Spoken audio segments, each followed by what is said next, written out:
Pow! It's been a while. Let's see how it goes. What's up, you guys? How goes it? Marion Dorset just became a member. Thank you, Marion. Well, welcome. It's almost like we never stopped, but a lot's happened since the last time. It's been a while. God. All right. Well, welcome everybody. This is a live show that we're going to do once, and then see what happens. See what happens. So we are glad to be here. Just so you know, I'm Mark. And I'm Nicole. And we used to do a show called the Woodworking Morning Show. Then it was like Friday Night Live. Then we just kept moving it around. It was originally called Friday Live. Yeah. We started back in 2014.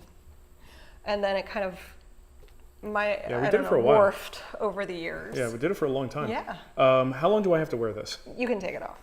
I just want to be clear.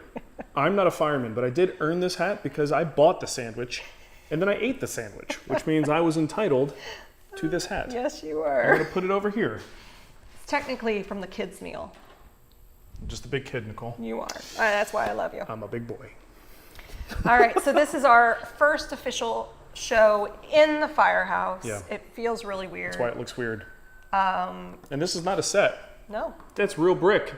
The building was added onto it, we don't know when, at some point. So this used to be the exterior wall with the brick face on it, and now it's an interior wall to the second bay on the place. So it actually looks cool, but it is part of the original, not the original. Yeah, no, that would be the exterior of the original building.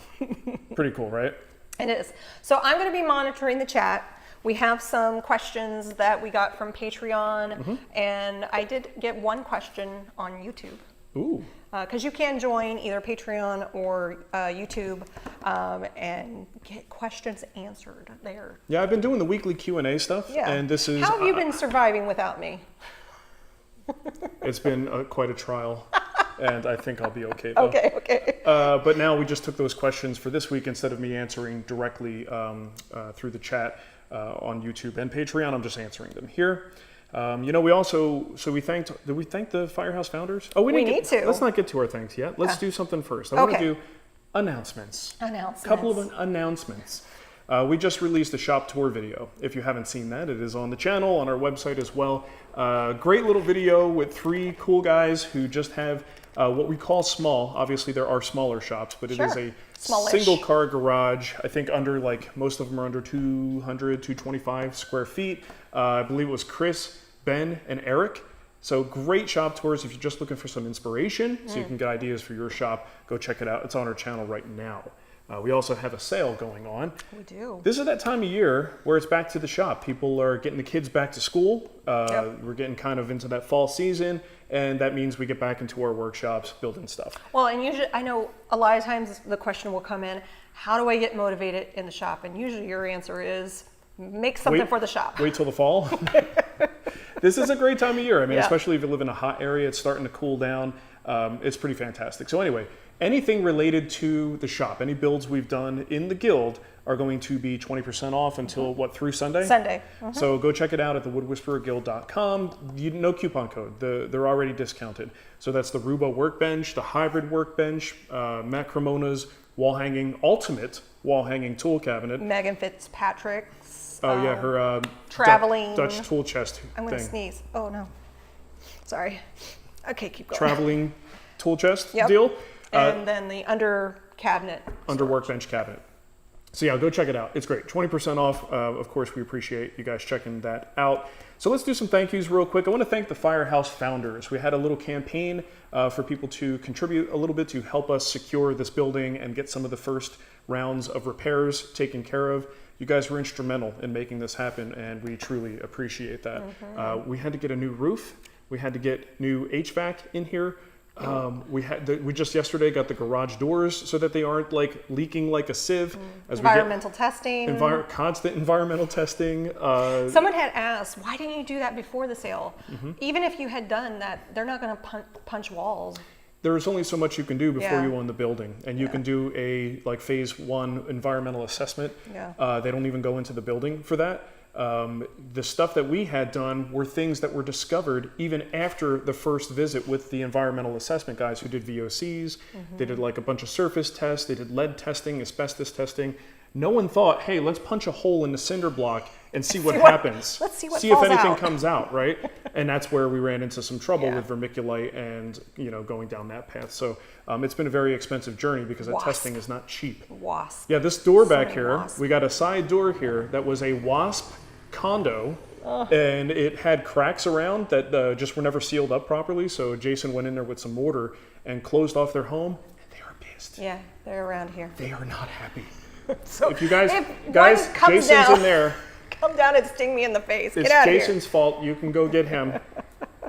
And let's thank a couple people who Yes. sent us some stuff, right? So McCarthy Design said, I think you should thank us all by name.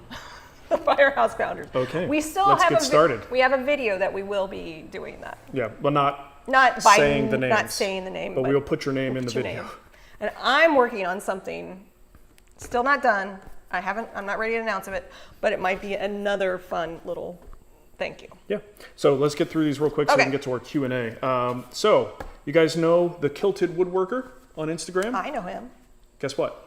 Wears a kilt sometimes. He does wear kilts. He dropped by, he's actually fairly local, dropped by and gave me a gift of wax. Aw. This is Alfie Shine. He says it's the best wax that he's ever used. In fact, he puts it in his beard because he has quite a impressive face mane. And this particular pack is a polishing kit. It comes with 2 tins, or you can get just a single tin alone. Nicole's probably going to put the links in the chat for that if you want to check this stuff out. I haven't actually tried it yet, but Ethan tells me it smells wonderful. Let me see. Ooh, get that. Oh, that does smell. Oh, Ethan, um, next time you stop by, Yeah, I want to smell your beard. I won't make it weird. I put a link to his Instagram in the chat. Yeah. So if you're curious about checking out the Kilted Woodworker on Instagram. We also have to thank Mike Coffey at Coffee Custom Builds. That's Coffey. And I guess he is working with a local roaster and making his own coffee beans, branded coffee, whatever. Coffee grinds is what it's called technically. Coffee grinds, and that's EY. I know he had a limited run of this. I don't know if he has any more, but he was kind enough to send us some. And I'll tell you, even if you don't like coffee, that smell of fresh beans, you get a whiff. Come on, take it in. It's a beanie.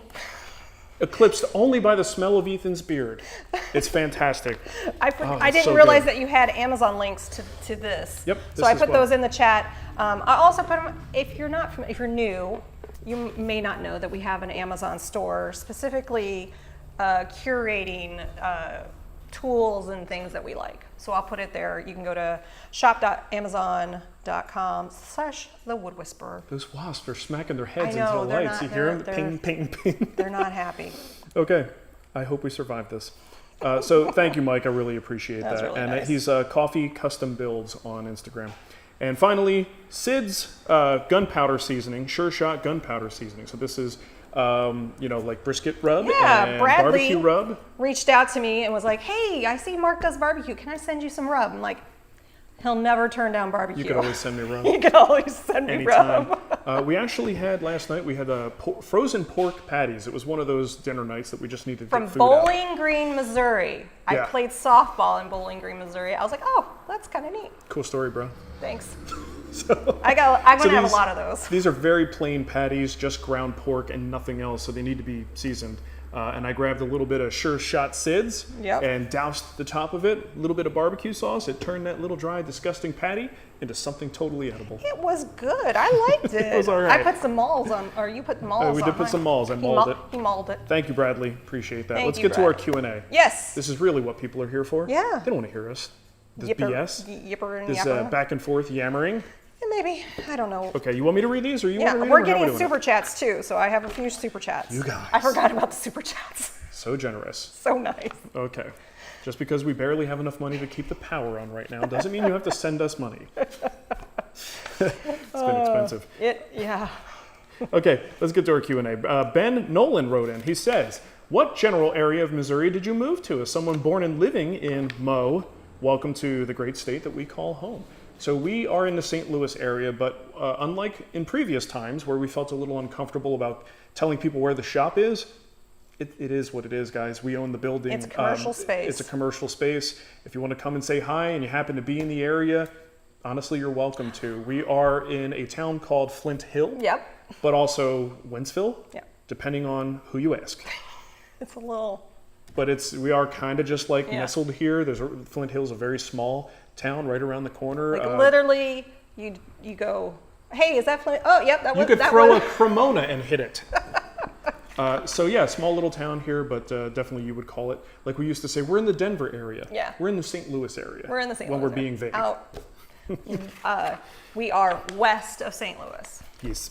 Okay, Black Goat Woodworking says, I have an opportunity to pick up a Festool CMS and a 1400, that's the router, pretty cheap. The guy is retiring and closing down his shop to move. He has everything included in the set. It looks to be in pretty great shape. I have a woodpecker's table, and I've always considered picking up a second router table for batching things. Also, space and cost are not an issue. I watched your old circa 2012 video on the CMS. Is it worth picking up since it has the sliding table and the capability to do some unique stuff, even though Festool discontinued it? This is a little bit tricky because it sounds like you don't have the budget restrictions that a lot of people do, which means you can take a chance on something that might not be what you thought it was and then maybe resell it later. I had the CMS for a while. I did not keep the CMS, and that probably should tell you a lot. Even after I did that review where I brought up a few negative things, it was just done in such a way like, you know how when a company just excels at making certain tools and then they tackle that one thing you've always wanted and you just kind of realize they almost overshot the goal. The sliding table on that thing was okay, but I had trouble getting it to be as level and consistent with the surface, the main surface of the table. I found that the way the router linked, and I'm really stretching my memory here because it's been a long time, so forgive me. But let me just say I didn't love it. There were things that I did love, but there were also things that were kind of deal breakers, like the safety shroud that was on there was very intrusive and hard to work with. And it just did not do great. And it should tell you a lot that Festool discontinued it because obviously it didn't do great for them either. So if you're intrigued by it, you got the spare money, go ahead, give it a shot. Worst case scenario, you resell it, maybe you eat $50 on the deal, but at least you got a chance to try it. But if a router table does everything you want it to do, I don't know that I would get too fancy and worry about, adding specifically that Festool unit. Because here's the other thing, when you go to different routers, a lot of times you have compatibility issues with what the table will accept. So if you go to a Woodpeckers or Jessam, Craig, any of these other brands that make router tables, they are made to take just about any, they might have a restricted number of lifts, but usually those lifts can take just about any router you want to put in there. So it's not a very clear answer, but those were words. Okay. That's what I do. Hey, I got a super chat Do from it. Big Willie's Garage. Hey, Big Willie. I love Big Willie. He said, thanks for making my Friday. Is this a coming back or a one-off show? We're not answering that. How dare you, Billy? Big Willie. I call him Billy. I just shortened it to Billy. We don't know. Yeah. Honestly, we don't know. I know Nicole would like to bring it back, but I don't know. It's a big commitment. There's a hog going to come by. He's going to go Motorcycle. rumba, rumba. A big crotch rocket. Here There we he go. is. Oh, that's nice. He's eyeballing the shop, So too. we'll figure it out. I just wanted to get one on the books because we've been in this space since August, and I'm Yeah. like, we need to do a live show and just kind of touch base with everybody. And this was a good way to doing it. Yes. So my hope is now that I'm no longer teaching at my kids' school, I'll be somehow teaching here and more involved in the business. Yep. So But no promises. no promises. Jason Spenny says, when you finish, say, a tabletop, what do you use to keep it off the table? Painter's pyramids seem to leave a really nice dent. Well, they can. They definitely can. Painter's pyramids are not all they cracked up to be in terms of is the surface completely blemish-free when you flip it over? Just the weight of a big, heavy tabletop alone is enough to potentially, depending on the species, to cause dents. And at the very least, a little bit of a dimple in the finish. So my strategy, I still use Painter's pyramids, but what I will typically try to do, I'll take my tabletop, flip it so that the show face is down. I'm now working on the underside first, apply my finish completely to the underside, however many coats I'm doing, try to get them all done. And now I'm just on like a moving blanket, something soft. And then once the bottom is done, I'm gonna flip it over. I'll probably put it on Painter's pyramids. I mean, you could even put it on another soft surface, but a lot of times with a fresh finish, you don't necessarily wanna do that. And then I put it on the bottom so that the only chance I have of dimples is in the bottom surface, right? So after I flipped it over, I'm gonna finish the top to perfection. And if there's dimples, it's not gonna be that big of a deal. But I understand what you're trying to do with painter's pyramids is to finish both the top and the bottom concurrently, and I usually don't wind up doing that. Look We who have a it special is. guest. A special guest. He wasn't feeling well today, so I let him stay home. You want to Yep. say hi? Hola. Hola. Say He's been at hi. the shop all day. All And I day. want to go home. He wants to go home. After we're done with this, we can go home. All right. Get out of here, Goob. See you, dude. Watch out for the wasps. Run. Run! You're going out. Doug did a super chat, and he said, Mark, over the years you've used several different high-end router table systems. Do you have a favorite, and why? Did you I have do a couple Did you do a that router I've- table video? A long time ago in the guild. Oh, a long time Yeah, ago. so I'm going to tell you a top 3. Okay. And there's no order to this. I've used them, and I guess they're my top 3 because they're the ones I've had my hands on and can speak with experience about. So the woodpecker system, fantastic. Jessam, fantastic. Incra, fantastic. They're all great. And I bounced between those over the last, I would say, 10 years or so, and just recently tried the woodpeckers. And again, this is the problem. People think I Is it changed this one? tools. Well, no, you're just looking at a lift. That's a Jessam lift. Oh, okay. Well, they're talking more of like a package. Oh, gotcha. A lot of people think I'm just kind of changing because I didn't like something about it. That, with the kind of job that I have, that's not always the case. A lot of times I'm changing because I just want to try something new so I can talk to you guys about it and answer questions like this. So that's the reason why I currently have the woodpeckers and sold the Incra to do that. I won't even call it an upgrade. It's like a, what do you call it? A side grade? Side grade? More of a lateral move. Some things are better, some are not, but it's still a great system. Yeah. So those are my big 3. Matthew wants to know if you and Jason got the back room ready for me. For you? Yeah, for my new Oh, for your new adventure with my new adventure. Glowforge and whatnot? Mm-hmm. Sure. No, we ran out of money. I'll be honest with you guys.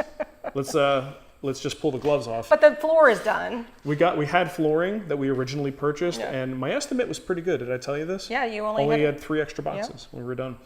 So we got the flooring put down, but then we needed to pick up some baseboards, a couple cans of paint, some new lights, and Nicole's like, spending freeze.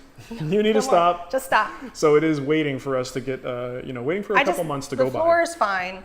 That was the hardest yeah. thing. Just We do can the now floor. we could still put stuff in there without, I just have to move around it. So Chris Thompson said, I vote for a community event at the Firehouse with Mark doing the grilling. I especially vote for this because I live in the community. oh, nice. Well, Chris, then you know our limitation is parking Yeah. for a community event. That's what We I'm. could take quite a few though. We could take it just. Just depends on how many people stop by. Are we talking like 10 people? That's what I'm trying to 20 wrap my brain people? around, because there's a lot of founders that want to come. Yeah. And I'm just trying to make sure that we can take that. Mm-hmm. So that's why I haven't officially announced anything with open house, but I have a path that I'm approaching on that, and you'll be hearing more about it soon. Michael Prasoon says thoughts on grain filler with hard wax oils. I haven't actually ever done that. A lot of time with a hard wax oil, a lot of people who use them are looking to get that more natural look. That's one of the reasons you're using it. So a lot of times that means not filling the grain. So seeing the pores and the grain lines and stuff is kind of what they're looking for. So it's not something I think folks often do, but I don't see any reason why you can't. I mean, really, any grain filler should be fine. Most of the time you're applying the grain filler, sanding back so that the main face of the material gets back to bare wood, and you only have the pore filler in the pores. At that time, there's no reason you can't hit that with a hard wax oil. Mm-hmm. So I think it's fine. I think you might want to try a couple of different grain filling materials. Timbermade is something I've used in the past. I just dilute it with water. That's if you want the grain pores to be a particular color. You can actually use their colored versions and get that into those pore pockets and the grain lines. There's also clear solutions like what's that aqua for? Aquafina? I think it's Aquacoat. Is that what it's called? Yes, yeah. So they have a clear version. I had some trouble applying that, but I think it might have been user error. But that is something you could use that's now clear and will keep everything looking the way Mother Nature made it, except now it will be a smooth surface after you apply your finish and not a surface where your fingernail gets caught in little things. And I'll put both Timbermate and the Aqua Coat in the... Double check. I think it's Aquacoat. It's under the TWW Live section of the Amazon store, so you can at least reference it. Whereas we refer to Aquaphor in our house as stuff. We do. Can you put stuff on my butt? Sure. I put up Aquaphor. All right. Got a question from James Goggin. He says, hi, Spags. What's your thought on using 2-part resin for a small tabletop that sits on my desk with morning sun and moisture depending on wind direction? I have used resin before. Thanks. Should be okay. I think the thing is, if you go watch my video on outdoor finishes from last year, I believe it was. Yeah. I review a bunch of things that I finished with a bunch of different finishing materials. Here's the one thing you can say about outdoor finishes that's 100% true in every case. Every finish will eventually break down. You get a little bit more life out of finishes that have pigments in them because it completely blocks the UV rays. That means things like paint, a lot of stains and stained products will have very thick pigment particles in it. I said thick, but you know what I mean.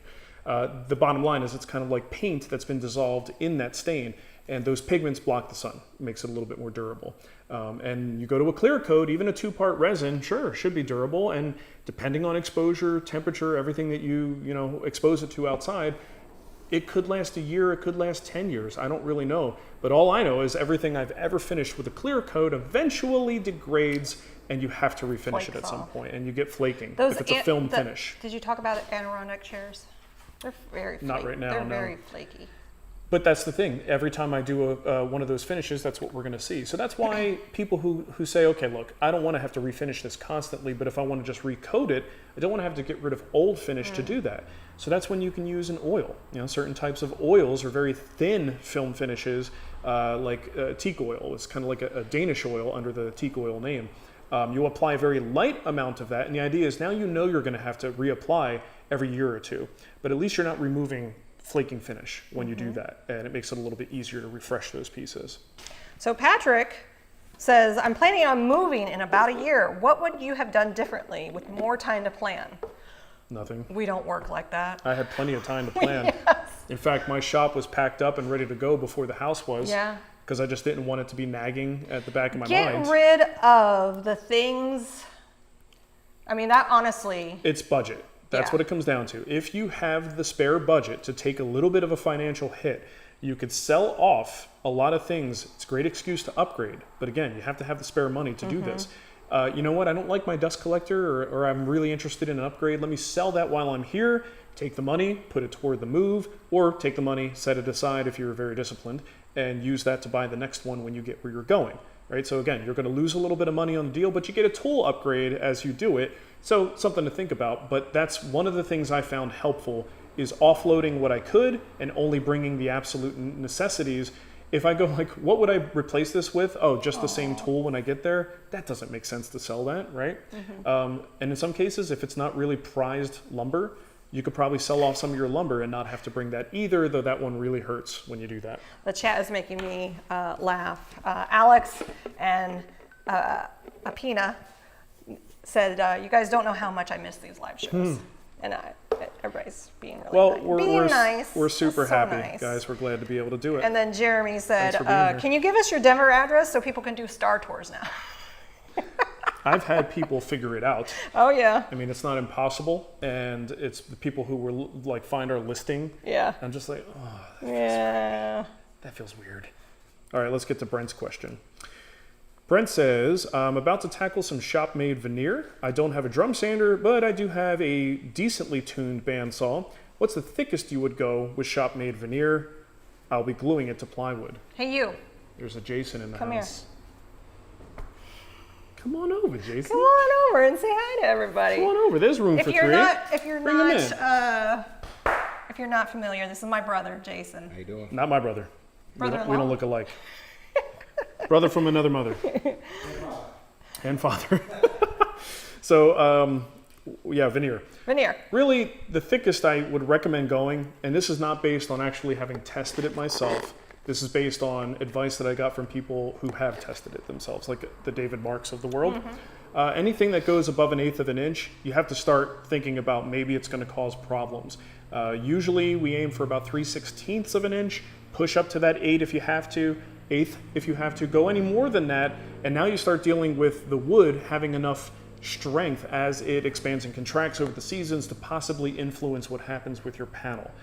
So again, I just want to, I try not to make it sound like I have tons of experience with things when I don't. Okay. And this is not something that I've experienced myself, but I want to make sure you understand this came from people who do a lot more veneer work than I do. I think I've never seen Mr. C. Scheller, but they said being a forever learner. I like that. Me too. What's the most recent nugget of knowledge you've picked up in the realm of woodworking? Oh, that's a great question. Yeah. I don't know about a nugget. I'm not sure about nuggets. I'm going to broaden that answer to something like CNC. I was going to say, I've learned a lot more about CNC. Didn't you get a really cool tip from the shop videos that had been submitted? Somebody submitted something, and you were like, oh, I hadn't even thought about that. It was not a tip for me, but for other people, and again had to do with CNC. Yeah, was, CNC. Who was it? Ben. I think Ben had a small format CNC that folded up and then folded down when in use, and I was like, that's clever. I'm sure a bunch of people do that, but I hadn't seen it before, so I thought that was cool. Man, little nuggets. You know, it's been a while since I've really done any woodworking because I started packing up in like May, and here we are in September. Yeah. So I'm all fresh out of nuggets. I need new nuggets. You're gonna make Jason laugh. That's honestly, any one of our videos that Marc does, his goal is to make someone laugh. Whoever's there. Usually me, but now it's Jason. Which is why when I'm by myself, the videos aren't as funny. Yeah. I don't have a built-in audience. Design Creations wants to know, did Ryan Reynolds ever receive the Deadpool bandsaw box? No, he did not. Well, why would he have? Yeah, why would he reach out to us? Hey guys, I was watching your YouTube channel. I saw you made a Deadpool head. You made me a bandsaw Deadpool box. bandsaw. Can I has that? It's his. If he wants it, I still have it. Yeah, no, we kind of publicly put the offer out, Yeah, and I think that's why he's saying that. Yeah, nope, he never got it. No, guy's a jerk. What are you gonna do? No, he's not. He's Famous busy. He's Hollywood busy. guy. He's busy. Yeah, I don't know him. I'm sure he's cool. John said funny. John says I have clamp envy. You can see all those clamps. Oh, That's well, thank you. just half of them. So this clamp wall was quite fun for Jason and I to put up. That's what's been happening in the shop is like there's no wall storage. And I'm hesitant to put things into the walls, especially the walls that have that vermiculite material behind it. I don't want to puncture those walls any more than is necessary. Thankfully, this is the brick face. We got a lot of room before we even get to the cinder block that's on the back side of it. So we were like, well, let's just get some anchors and start putting some stuff on the walls because it's so hard to move in this place if we don't start putting things on the walls. The walls are absolutely crucial. And we do have a plan for putting up, what'd you call it? I say faux, but I usually mean like a false wall. Dropping false walls in front of some of the hard surfaces, giving us a nice 2x4 wall cavity structure that we could then anchor anything in across, especially because we'll probably put plywood or T111 on there. We could put anything anywhere. That's the thing I love to do when possible. With this though, it's like, because I was telling Jason, when we put this stuff up here, usually I go, that looks good. Let's go about 3 inches to the right. And then you just take a couple screws out and go. It's kind of hard to do here. Like you really need to know for sure where you want things to be because it's not as easy to move them on brick. So wish us luck because it's not easy. Andy, I don't know. Are you in St. Louis or St. Charles County? That's our county. So if you are, then yes, we move to your county. Then yes. Gazang's in the chat room. Which room are the 5 3D printers? We have more than 5. The basement? Well, right now they're in the basement. You have one in the upstairs, like sitting area. Yeah.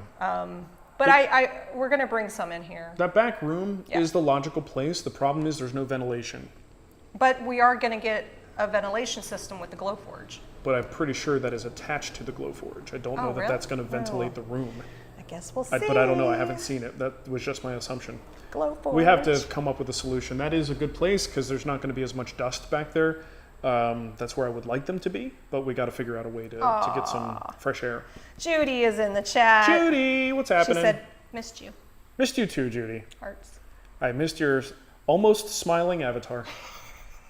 She's almost smiling. She is smiling. Is she? Yeah, I can't see her lips. She's kind of just smirking. Yes. Got another super chat from S. Tom, 3728. How about just having quarterly live shows? The thing is, that is absolutely a possibility. but it's a matter of if we're going to bring the show back, we would probably really want to bring it back. You know, and we kind of do the opposite where we go gung ho, and then when we start to figure out, well, maybe we can't do this schedule, we go, okay, look, we're just going to do it every other week. Yeah. And then we go, that goes for a while. We're just going to do it maybe once a month. Right? And now it's once a quarter. So now we're trying to work our way back. It's like we either do the show or we don't do the show. And I think that's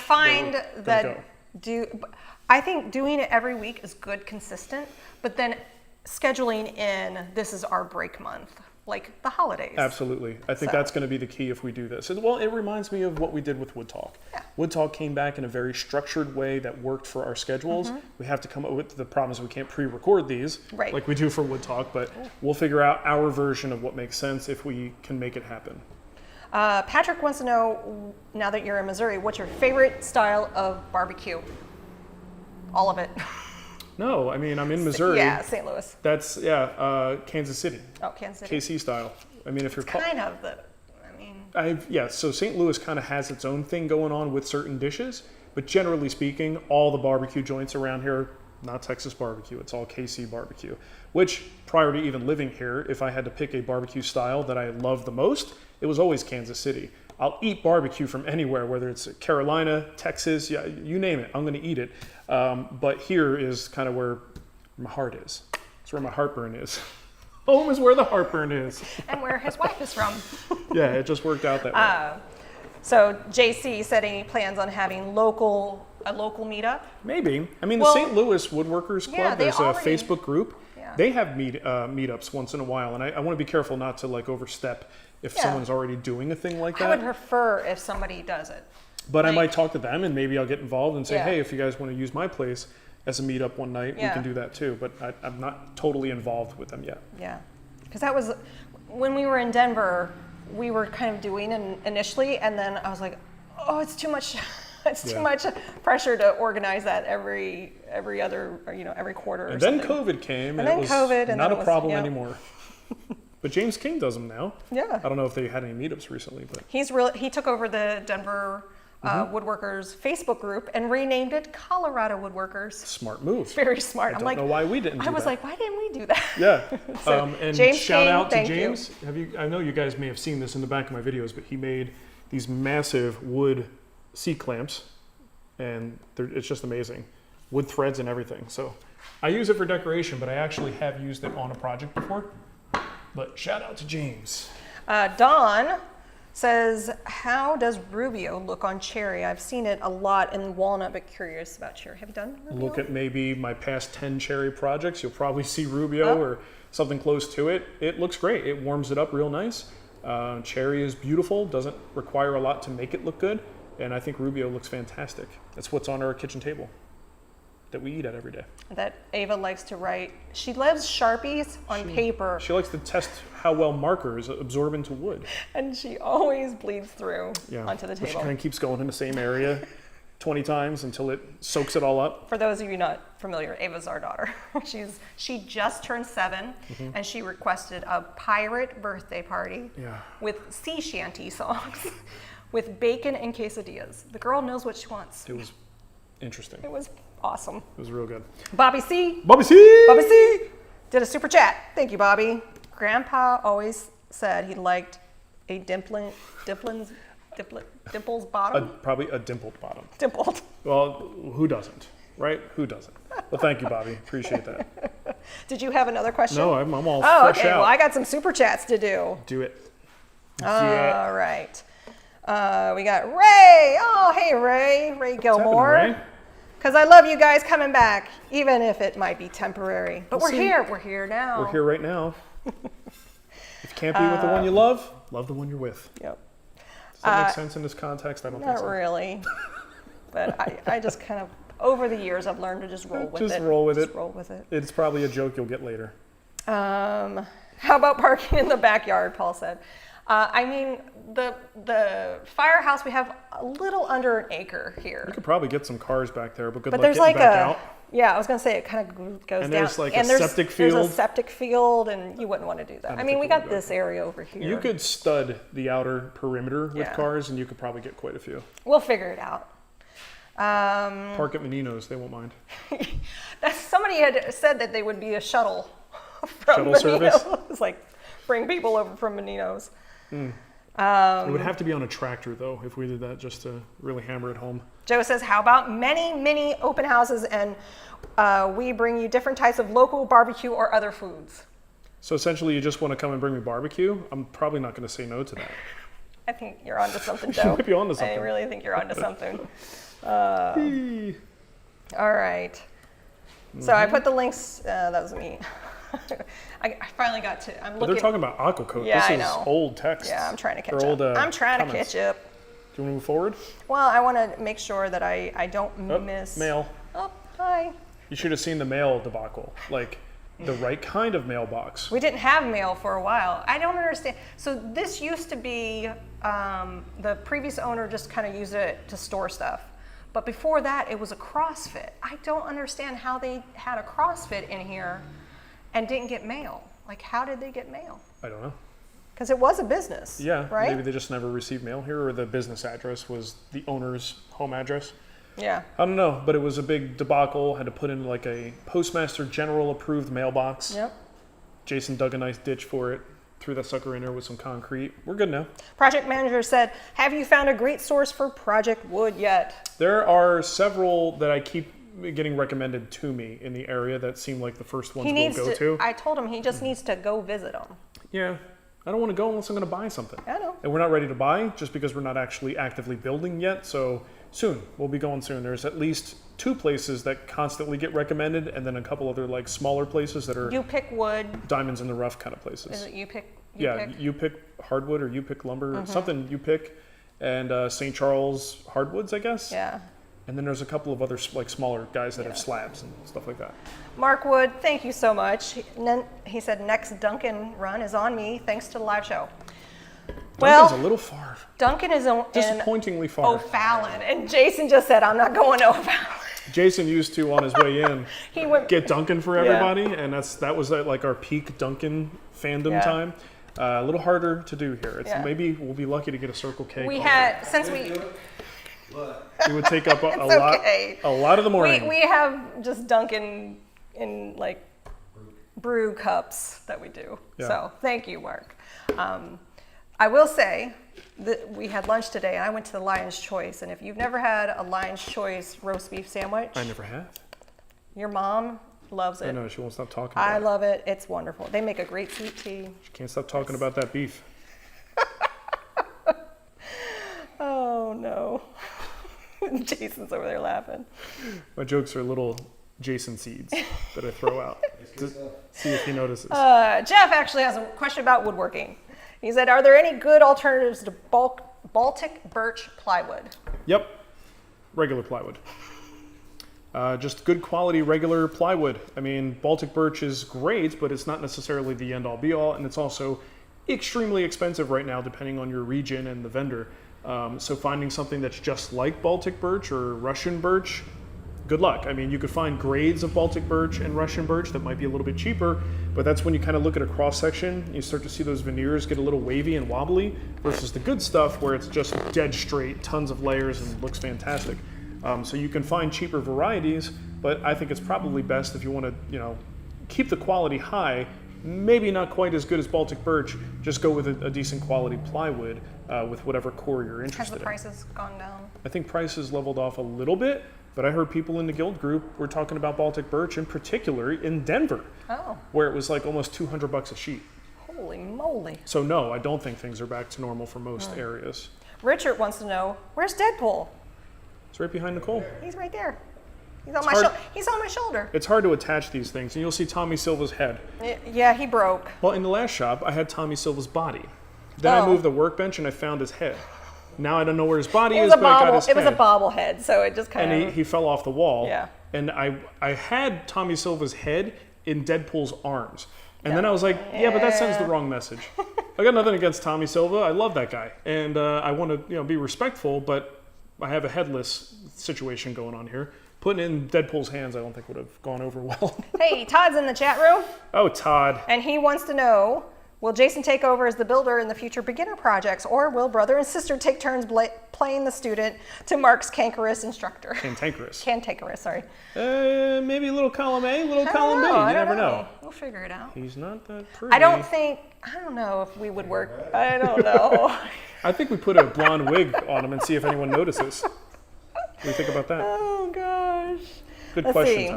Todd. Steven wants to know, is filming going to be a pain moving between the tool and the assembly areas? It Are you depends thinking on- about opening this up more, you think? Not since Not- I found the vermiculite. Well, not in this. Yeah. It's in this one too? In the cinder block. Oh. No, it's not in the brick. It's in the cinder block on the behind other the side. brick. Okay. I mean, it depends on how you define a pane. All my equipment is usually on wheels, so it's truly just a matter of walking 10 feet. I don't think it's too much of a problem. Doug had said any word on the vermiculite. Oh yeah. So we heard back. We got the first test we did in that spot that we showed in the video where it was just pouring out the wall. That was tested, came back negative. The problem is it's a big building. This stuff is generally brought in bags. So, in terms of how lots of material gets shipped out, just because one area came back negative doesn't mean every spot in this place is negative. And they verified it was from... It was from a very, prone to having asbestos sort of contamination. Contaminated mine. So then what we wound up doing was we had 2 other incidents as we're kind of working our way through the shop, cleaning up and setting things up, where we wound up seeing a substantial amount. And I wanted to test those areas too, because one of them was near the intake for the air conditioner for this furnace. And I don't want that because, it's not going to be a good thing. So we had that tested, and we had a 3rd spot along the same wall tested. All came back negative. So that's great. That's exactly what we want to see. That makes me sleep at night, or it gives me the opportunity to sleep at night. But You'll find something else. Just waiting for the next thing. We are not taking any chances. We treat that stuff as if it is contaminated because I want no part of it. And as long as we continue to do that, when we have someone come here and work, we explain the situation. If we know some of that stuff is going to wind up coming out, we're going to let them know the testing history of it, and hopefully we won't have any problems in the future with it. But it's just something we got to be aware of. Yeah, and keep it in the back of your head. Just being cautious. Chris just said, I wanted to extend a genuine welcome to the community, to the whole family. It's great having you guys as an addition. My wife was also very excited when I told her you guys got the Firehouse. Oh, cool. So thanks, Chris. I appreciate that. And thanks to your wife. And no, Al, I do not 3D print quilts. I make quilts and I do 3D printing. Mm-hmm. I love it though. All right. What about Marvin's question? Marvin, I see everyone hangs their Bessy clamps. Any reason why you can't store them clamp and down? I mean, the only reason is because you don't want to put that much weight on this thing, which tends to fall off a lot. Now, this is a jet, not a Bessy, so I don't know if Bessy's this is the end that kind of balances it, that lets it sit flat on the table. I don't know that this is any better on Bessy's, but I would not want the weight of this clamp depending on this tiny little screw. If that even becomes slightly loose, boop, it's going to fall right off. Boop. So if you have some clever way to get around that, or in this case, you probably want to use the hole that's on there, get that screw into the hole. Now that's going to be secure, but still, again, not really heavy-duty hardware. Right. So I'm much more comfortable having the weight of this clamp resting on a little platform, and the main head where all the weight is, it's just resting on the body. It's more stable to me, so that's why I like to do that. It also, I think it looks better. And they're also in the position in which I need them to be when I go to use them, so I can just grab the handle and go, and I don't have to flip things around. Hey, our favorite Ness is in the Our chat favorite room. Ness? Our favorite Ness. You say it like we have more than one. There's only one Ness. She's a night owl, Ness. She said, oh my God, as I live and breathe, it's my favorite Spags. How are you? Just woke up. Yeah, she was sleeping. Yep, love you guys. Love you too, Ness. And then we got a nice super chat from Joseph. Hi, Joseph. Joseph, what's going on, man? Hey, congrats on the new endeavors. Thanks, Joseph. Appreciate that. Good to see you. It's so weird, because I was looking back through my timeline, and I think it was around October was when I got hired. No, it was November. I was volunteering a lot at the school, but I was kind of in that process of learning 3D printing and kind of doing that. So it feels like I've been gone for a really long time. Got Circuit Junkie. Do you expect any changes in the wood you typically use in the new location? Probably not. I mean, in the last 5 years, I've been heavily using standard domestics. A lot of cherry, a lot of walnut. If anything, I'll use more walnut because Missouri has a lot of walnut. They got a lot of white oak too. So if I'm like pushing local, those would be the things I'd use. And that's not all that different than what I've been using. So I don't really anticipate any major changes. Got a question here. Is there one project you're excited about for the shop? If so, what is it? What have we been talking about, Jay? We're going to have to do some kind of an assembly table. Yep. We definitely have more assembly space than we had before. In this room, this is our dust-free room. We're probably going to do most of our glue ups and assembly in here. This table that we're on now is a sit-stand desk. And my idea was to get a supplementary piece, sacrificial piece that goes on top and gives us a little bit of a wider surface. And then we could raise this thing and lower it as much as we need for assembly, glue ups, finishing, all that stuff. But we still, you guys know how it is in the middle of a project. Sometimes you have like mid-project assemblies that you want to do, and you don't necessarily want to leave the machine room to do it. We're going to have some kind of an assembly table in there as well, and I don't have one of those. So we're just going to put some thought into what we want to do, what we want it to look like, how big we want it to be, all that fun stuff. Kevin just wanted to give you an open invitation when you're in Kansas City to stop by the Kansas City Woodworkers Guild shop. Oh, nice. So you guys have a shop? Like I think they do. A dedicated space? I'm pretty sure. I want to say I saw that. But I'm sure Kevin, you'll tell me if I'm wrong. That sounds good. Jason will drive. Jason will drive. Get some barbecue. I got a list of KC barbecue joints I need to go to. Joe's. You haven't been No, to Joe's? I've already been to Joe's But 3 times. I know, it's so good. But if I'm going there, I'm going to try something new. All right. Wheel Spinning said, what's a good way to sand end edge grain without running the edges over? Not use a power sander. That's a great way to start. Sanding block. So whatever your sanding block is made out of can be a piece of scrap. You want to get fancy, a piece of scrap with some cork on it, just to give you kind of a slightly softer surface that has a little bit of give, but still holds its shape. That's really all you need. Now you can get fancier and you could do things like the prep-in weapons. My favorite sanding blocks, those are the ones in the multi-colors. Nicole, that's probably in our store somewhere. I'm sure in the it Amazon is. store. If not, I'll add it right now. I love those things, right? And they are sized perfectly so you could rip like 4 of them from a sheet of regular sandpaper. Those are great. And as long as you are using something that itself is rigid, you'll be fine. Is it really called Prep-in Weapons? Prep-in weapon. Huh. No G. Prep-in. Think Missouri. Prep-in. Prep-in weapon. You use that prep-in weapon to get some kindling. All our knives and nunchucks are coming up. Yeah, because you're doing like prepper. Oh. There they are. 2 P's.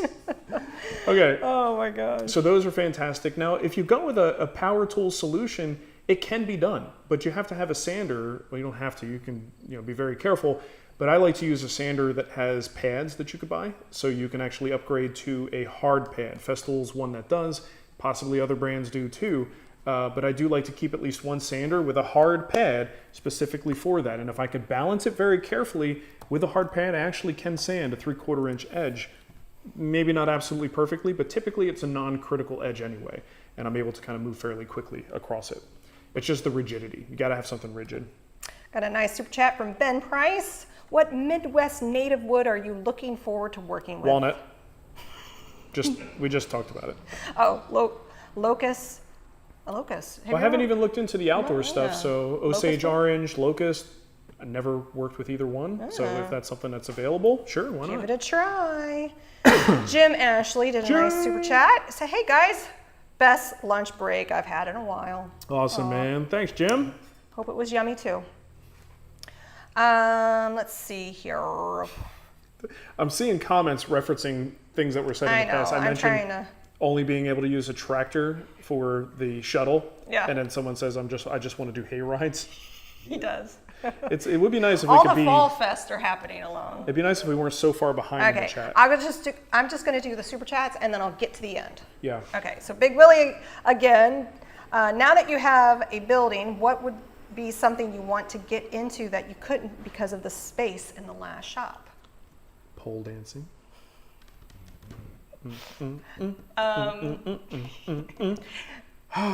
Well, we want to get deeper into CNC. Yeah. The funny thing about this space, it's not as big as it looks. Like, I'll explain this in future videos. Anyone would kill to have this much space, so don't get me wrong. But the way it's oriented, where the natural light comes from, where the doors are, it's not as roomy as you would think. It's not just a big 2,600 square foot warehouse. The one bay is just a little bit bigger than my shop was in Denver. It's just shaped differently. And then we have a long corridor sort of bay on this side. So in terms of thinking like, well, what else can we bring in? Well, CNC would be great, but now I'm like, well, where the hell am I going to put it? Lasers. So the laser, the Glowforge is going to be coming in soon. We're going to play with that. And what was he asking about? Just what other equipment? What other things? I actually have a big planer coming in. So you guys remember, I posted a little bit about it. I went to a guy's shop in Denver who is affiliated somehow with Felder, and that's how they show people locally what these tools can do. Oh, that's right, you did do that. I have pined over and just could never justify getting a Felder planer because these things are just beastly huge. William Eng had one at his school. You push a button and a thing goes up and you can go down like every 5 thousandths or something ridiculous. And last year I finally decided to buy one. I didn't realize that it would be a year later. Almost a year later, I just got the notification that it is on a boat and on its way. So, it's coming? So this planer is going to be here, and it is a beast. So I'm excited about that.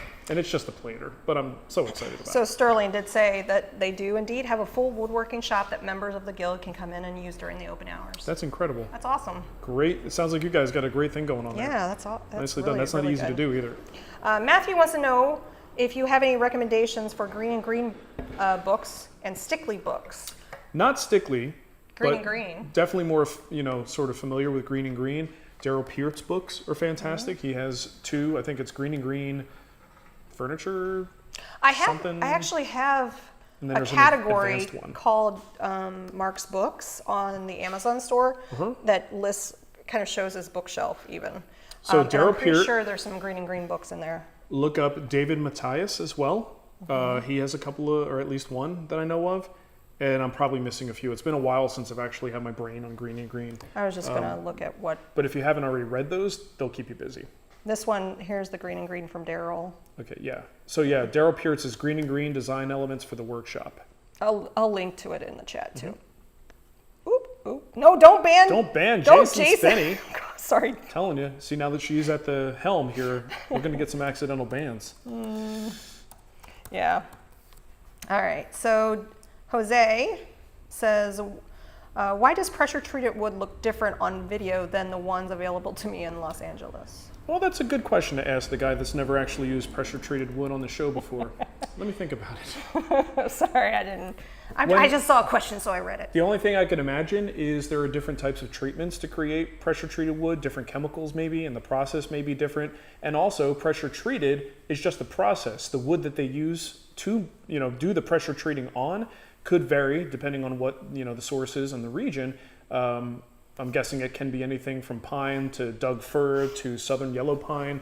So I don't know exactly what it is, but I imagine those differences could certainly equate to why you see a difference.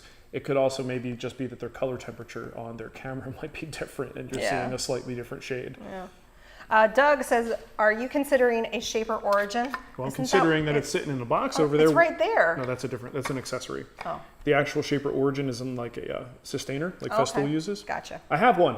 I've actually used it. I thought this was my bench, but it's not. My hybrid workbench has my logo that was done via the shaper origin. Great tool. I think if you guys want my quick opinion on this, it's a fantastic tool. Opens up all kinds of doors. Super fun. Don't make the mistake of thinking it's a replacement for a CNC, depending on the kind of work you want to do. Embellishments, joinery, customizations, all really cool stuff. But it's kind of something that is in addition to a CNC, at least in my opinion. Yeah. But if you're new to it and you want to get your feet wet with something that's a little more approachable to a shop woodworker who's never done CNC, the origin is unbelievable. It's a great piece of technology.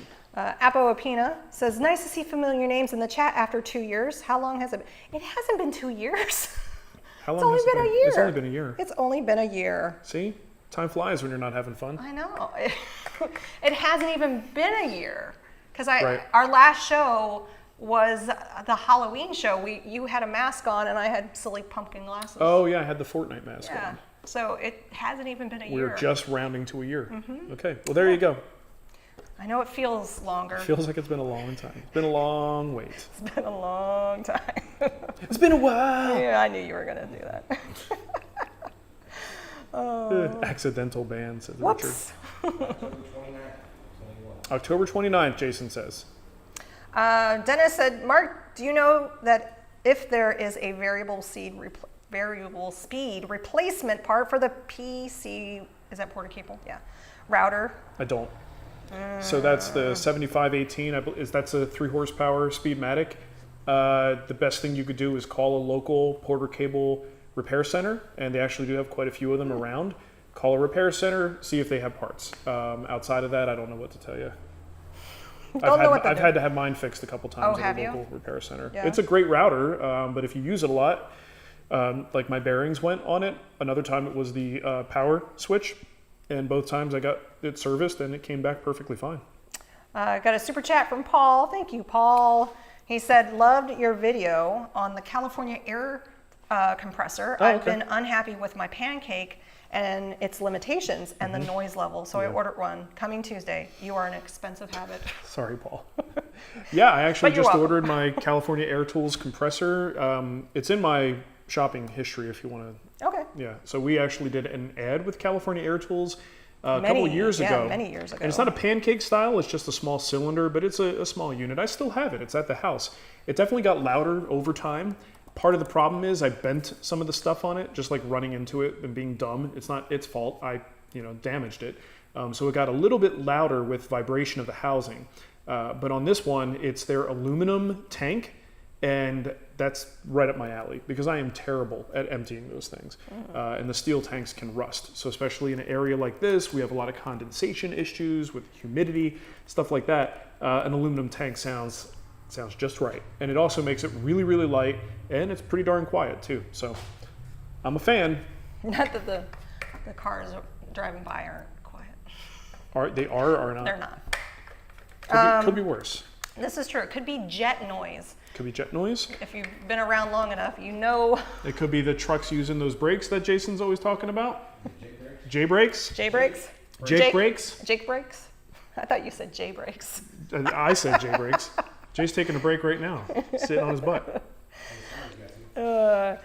Jay Wilson wants to know, have you considered building a floating floor so you can run electrical and dust collection to the tools under the floor rather than over? Why? It's a lot of work. It's a lot of material. Yeah. It's a lot of height. So if you're going to do this, you probably have to go with what? 2x6, 2x8s in order to get the height you need to fit dust collection under there. The floor is potentially where there could be water at some point, and it does make me a little nervous thinking about power being down there. There's also the situation being that this is now a commercial property. Everything has to be permitted and done up to code, and I do feel like we would run into some roadblocks with something like that. So material costs being what they are today, that would be astronomically expensive. And then all the logistical reasons why I wouldn't want to do that just make it a no-go. What I will probably do is what I'm looking at is dricore. I'm being a little bit lazy. I love the idea of putting down 2x2 tiles and working on the floor as we go. There's alternatives to that, just with like a membrane and OSB, but that typically needs to be secured to the floor. One of the things that helps me with permitting and makes my life easier is doing non-structural changes. And that technically are non-permanent. So a floating floor, even though it's like a basement subfloor material, you wouldn't have to put anything on top of it. It's just going to be an OSB surface. It's going to be perfectly fine, and it's non-structural. It can be taken out almost as fast as it goes down. So that's kind of why we're leaning toward that for a floor solution. And we have access to an attic, right? So why build up a structure to do all of this stuff? We've got 14-foot ceilings, so plenty of space for dust collection. We've got access to the attic above, plenty of room to run power and do drops. So I understand some of the logic of hiding everything under the floor, but I also have all this space up there that's not hurting anybody, and there's no such thing as an eyesore up there. Who cares? It just seems a little bit easier, lower hanging fruit. Denver wants to know if you got 3-phase in the shop. No. So the new Felder planer is a 3-phase tool. We're going to be getting a phase converter installed. I was wondering. To run that tool. Yeah, so no 3-phase. And there was no 3-phase here to begin with. It's interesting because when we say it's a firehouse, there's a lot of assumptions made about what happened here and what kind of work they did here. This was a volunteer firehouse, Mm-hmm. and I'm guessing that's not necessarily the same thing as a regular Like funded the one that's firehouse. the one they have down there is like legit. Like, for instance, we were talking, who was it? The young dude that came over that is currently a fireman, right? Yeah, and he had a So- small amount of time in this space. Yeah. So we were talking to him about, like, where did they get their water? Right. There's no hose bibs outside. There's a couple of sinks inside, and there's one hose bib in the big bay. And it's like a garden hose sort of thing. Where did they fill up? And he was like, I don't know. He goes, it was a volunteer house, so maybe they filled up somewhere else and then brought the trucks here. So that's what we're finding with this space, is a lot of the things you would expect to be like super crazy industrial level weren't necessarily done here. Yep. Or they just didn't need it, I guess. Got a nice super chat from William. Oh, nice. Hi, William. Cremona would build the floating floor. Slacker. I know he would. But I'm smarter than Cremona, so I'm not going to. Oh my gosh. 4, 3, 2, 1. Did you guys see his building that he's building? It's crazy. He's like not even What done is it? with Is the it a house barn? project. It's a barn for his business to house like his chair making business. Oh. He was having to drive really far to a warehouse that he was like a shared space to just do that work. And it, like totally imagine why he wouldn't want to do that. He's got this giant backyard, so they're just raising a big old barn back there to do that stuff. There so we go. but they kind of paused on the house to like, let's just whip out this barn while the house we're waiting for the countertops. Does he know some what they're Amish? doing. It looked like They a could just old-fashioned barn raising. Question. You may have addressed this, but how come you didn't epoxy paint the floor before moving in all the tools? Oh, I will address that. I know the last shop you had that done. Okay, surprise answer, because it doesn't do a whole lot for you. I've done it in 2 shops in the past. In my mind, I always think of resale value, and especially with my home, resale value is a factor.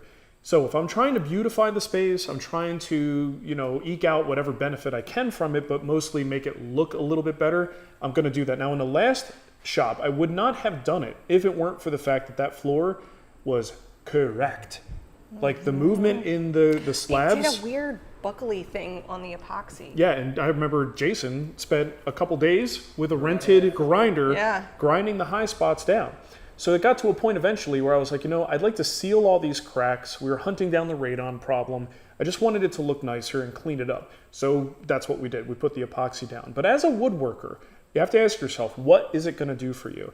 The only tangible benefits that I can imagine, if you want to count visual as tangible, I don't think it is, it's going to look better.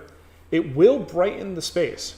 So concrete will eat light, but if you have a painted surface, or in this case, the epoxy surface, it will reflect more light. It does just automatically makes the space look cleaner and brighter, but it does nothing for comfort underfoot. I will say the other check mark in the pro column is it will help you with spills. If you spill something, even stains, paints, they'll all come right up as long as you get to them fast enough.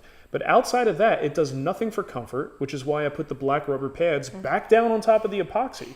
So when I moved into this space, knowing what I really want to do is if I do this dricore stuff, People are I in the got chat comfort. love it. I got comfort everywhere. Everywhere I step, I will never need a pad. They're strong enough to take tooling, but they're also cushioned. So your feet don't need a whole lot of cushion. Just a little bit will make you so much more comfortable. So I don't have to put pads down anywhere. The entire shop is going to be a dream to walk in. And that's why you just look at, well, what would the benefit of epoxy be? There really isn't a big benefit. I don't think there's any much benefit at all. At least, looks, right? And the dricore also will help us with a little bit of sound absorption to kill some of the reverberation that we have in the space too. So that's kind of my surprise answer. Even though I've done it twice in the past, I still, at this point, don't know for most people that I could recommend it unless you just know you want it. It's not really going to give you a whole lot of benefit. He's jamming, man. That's a loud speaker on a motorcycle.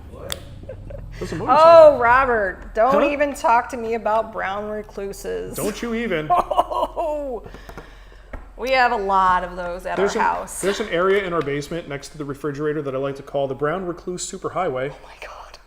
And whoa. It's not for the faint of heart when you put down one of those little traps. I'm a little embarrassed by it. It's not my fault. Yeah. Our house is near a lake. Yeah. And I don't know if the previous owners did much to keep the numbers down. We're on a schedule now for. Oh, we're on a schedule. I mean, you can't kill them. You've got to kill their food. I've been And finding just get them the heck out of there. I have been, like, I found a dead one. What? Get a monkey. Get a monkey. Yeah, Jason found out that monkeys eat brown recluse And then spiders. I got monkey crap all over my house. It's no different than Dougie crap. I wouldn't mind a monkey. So, yeah. Yeah, we learned a lot about So brown I woke recluse spiders. up last night and I was like, I'm gonna go. I couldn't fall asleep. I was having trouble sleeping. So I went downstairs and I'm like shaking out the bed before I even get in. It reminds me of living in Arizona where we Yeah, had a routine with scorpions. Check your gloves, check your shoes. If you had a blanket on the ground, shake it out real good. Anything that hasn't been used in a long time, just got to double check it. I mean, they don't want to be near us any more than we want to be near them, but you got to That's why give they them, call them a recluse. yeah, you got to give them an opportunity to get out of there. Yeah. Get out of here, But spiders. we're catching them with glue traps, and that actually seems pretty effective. It does. I don't know if you guys know anything about this, but apparently you catch them in a glue trap, and the dead ones, because they're cannibalistic, attract new ones. Yeah. So the traps that start to get a few, they just kind of compound, and you look at it, and I'm just like, Arachnophobia. it's bad. But it's actually gotten a lot nicer. I can't wait till the bug guy comes out, Yeah. because I want to get his opinion if Yeah. we've like really curtailed the numbers. We're going to move over to our after show. We'll do one more question here. JC said, are you going to do a dricore video? If dricore wants to work with us, Honestly, if we don't have any kind of like deal with dricore, it'll show up. You'll see us putting it in, but I'm not going to talk too much about Jason's gonna piss about off the that product. wasp. It just depends on if any kind of deal happens. I don't think anything is happening. So Yeah. Yellow Mug Inc. has a good point. He says he put commercial epoxy in his workshop basement, and that sealed the floor and made a big difference in his humidity. Interesting. Now you're talking to a garage woodworker. Yep. Not something I've ever thought about. So there's another benefit. Ken's answer to the brown recluse is to get more spiders Oh, good. to eat those spiders. That's good. That's what you want to hear. The wolf spiders are pretty nasty looking. Yeah, they do look. But that would be the one you would We have prefer. those too. You'd prefer Yeah. to have that. Oh my You would gosh. just All right. like kind of like you do in a garden, right? You release all the ladybugs. Yeah. You just want to get a wolf spider release going in the house. I don't want any spiders in my house.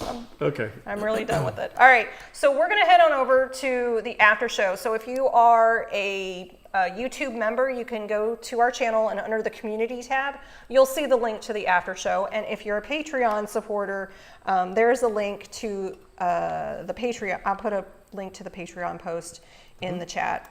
Boom, there you go. Yeah. And that's what we're gonna do. And the after show is just more casual, less woodworking, Some more off topic usually. Yeah, Just so- kind of goes in that direction. And just a quick reminder, thewoodwhispererguild.com. If you're getting back in the shop, you need some inspiration with a new shop project. All shop projects are on sale, 20% off. And no coupon code, just go there. You'll see they're on sale, pick up a new project, and you will be good to go. Thanks everybody for hanging out with us. Yeah, this was a ton of fun. I was really excited to do this.